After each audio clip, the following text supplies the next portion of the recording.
अयान साहब अपने ऑफिस से बाहर निकले तो इनके कदम वहीं जम गए। उन्होंने बारी को परिशे के साथ देखा। इनके चेहरे पर मौजूद गुस्सा ये बता रहा था कि वो परिशे को अपने बेटे के करीब देखना बिल्कुल पसंद नहीं करते। अयान साहब के लिए परिशे सिर्फ एक मामूली मुलाजमा थी। उन्हें ये खौफ था कि कहीं बारी अपनी हैसियत भूलकर इस लड़की के शहर में ना आ जाए। उन्हें इस बात का बिल्कुल अंदाजा नहीं था कि बारी इस वक्त किसी के इश्क के चक्कर में नहीं बल्कि एक मजबूर बहन के आंसू पहुंचने के लिए इसके साथ गया था। परिशे की छोटी बहन जूबिया मेडिकल कॉलेज में पढ़ती थी। वो टाइम से घर नहीं पहुंची तो परिशे की बदहाली देखकर बारी खामोश नहीं रह सका। बारी और परिशे पूरा शहर छान मारा, हर अस्पताल थाना चक्कर लगाते रहे, मगर जूबिया का कहीं कोई सुराग नहीं मिल रहा था। परिशे सड़क के किनारे बैठकर फूट फूट कर रो रही थी और खुद को कोस रही थी कि अगर मेरी बहन को कुछ हो गया ना तो मैं खुद को कभी माफ नहीं करूंगी कि मैं उसकी हिफाजत नहीं कर सकी। बारी जो पहली बार परिशे को इतनी करीब से देखा था उसे महसूस हो रहा था कि ये लड़की जितनी बाहर से सख्त है इतनी ही अंदर से नाजुक भी है।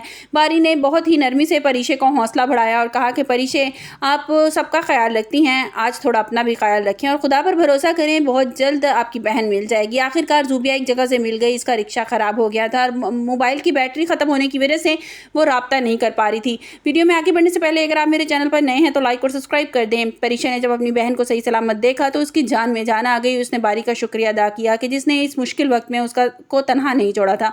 बारी ने परिशे को घर छोड़ा और ख़ुद वापस आ गया, मगर इसे पता नहीं था कि अयान साहब एक तूफान लिए इसका इंतजार कर रहे थे। अयान साहब ने बारी को अपने कैबिन में बुलाया और बहुत ही सर्द लहजे में कहा कि बारी, मुझे तुमसे ये उम्मीद नहीं थी। वो बोला कि वो लड़की सिर्फ एक गरीब मुलाजमा है और इसको घर के मसाइल हल करना तुम्हारी जिम्मेदारी नहीं है। तुम अपना मुकाम याद रखो। बारी ने अपने बाप को समझाने की कोशिश की कि बाबा, इंसानियत के नाते किसी की मदद करना मेरा फ़र्ज़ है और परिशे ने हमारे लिए क्या कुछ नहीं किया, आप नहीं जानते।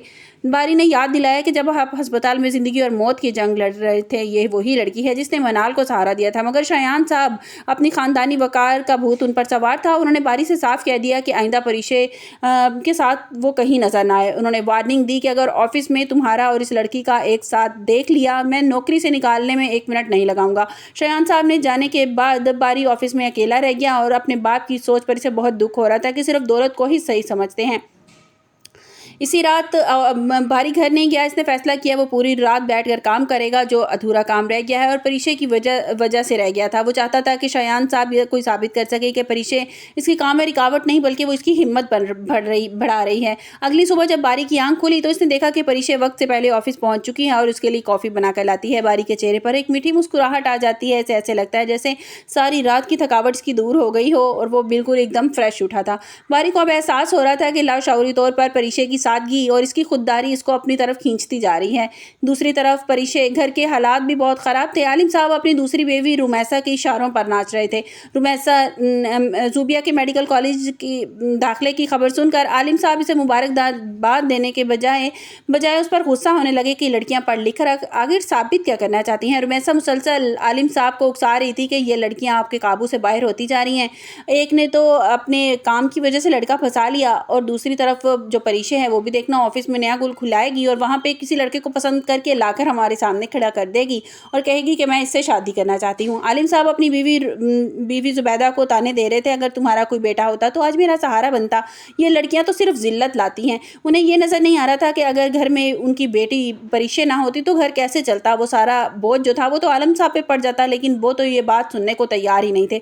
बारी ने अब फैसला कर लिया था कि परिशे को ऑफिस में वो मुकाम दिलाकर रहेगा जिसकी वो हकदार है, चाहे इसके लिए अपने बाप से लड़ना ही क्यों ना पड़ जाए। अयान साहब जब ऑफिस आए तो उन्होंने देखा कि बारी पूरी रात मेहनत करके प्रोजेक्ट मुकम्मल किया है तो वो हैरान रह गए। उन्हें लगा कि बारी अब बदल रहा है, मगर उन्होंने देखा कि बारी की नज़रें हर वक्त परिशे को ढूंढती हैं तो उनका शक यकीन में बदल गया। अयान साहब अब खामोशी से परिशे के खिलाफ कोई ऐसा मंसूबा बनाएंगे जो बारी खुद इससे नफरत करने लगेगा। आने वाली किस में आप देखेंगे कि ऑफिस में एक ऐसी गलती इल्ज़ाम परिशे पर लगाया जाएगा जो उसने की नहीं होगी। बारी के सामने अब परिशे को जलील किया जाएगा और बारी अपने बाप के सामने खड़ा हो सकेगा। और क्या परिशे अपनी बेगुनाही को साबित कर पाएगी या फिर इस जिल्लत को बर्दाश्त ना करते हुए नौकरी छोड़कर चली जाएगी। ड्रामा रहमत की ये कहानी सच्ची हमदर्दी के दरमियान ऐसी जंग बन चुकी है। आप लोगों को क्या लगता है? मेरे ख्याल में तो जो बारी के वालिद हैं वो उनके दिमाग में अब ये बात आ गई है, ये बात बिल्कुल उन्हें कि अनाया जो सोच रही थी, ये मेरा भाई जो सोच रहा था कि परिशे का और बारी का कोई अफेयर चल रहा है, तो वो बिल्कुल सही सोच रहे थे। क्योंकि जब से उन्होंने उनको कैबिन में मुस्कुराते हुए हंसते खेलते देखा है ना, तो वो बहुत ज़्यादा इस बात को फील करना शुरू हो गए और शायद महसूस भी करना शुरू हो गए हो गए हैं कि इन दोनों के बीच ज़रूर कोई चक्कर है और जो बारी इतनी ज़िम्मेदारी से ऑफ़िस आना शुरू हो गया है, क्योंकि बारी जो है वो मुकम्मल तौर पे वो ये उसका ये था कि वो ऑफ़िस आने में उसकी कोई दिलचस्पी नहीं थी और उनके वालिद जो है थे बारी के, वो उसको मुकम्मल तौर पे ये वो फ़ोर्स करते थे कि तुम्हें ऑफ़िस जाना चाहिए, मेरा हाथ बटाना चाहिए, लेकिन बारी ऑफ़िस नहीं जाता था। और अब वो जब उन्होंने देखा कि बारी तो पूरी रात ऑफ़िस में गुजारता है और काम अपने प्रोजेक्ट जो है वो मुकम्मल करता है, तो वो ये बात उनके लिए बहुत शॉकिंग होती है कि बारी तो बिल्कुल चेंज हो गया।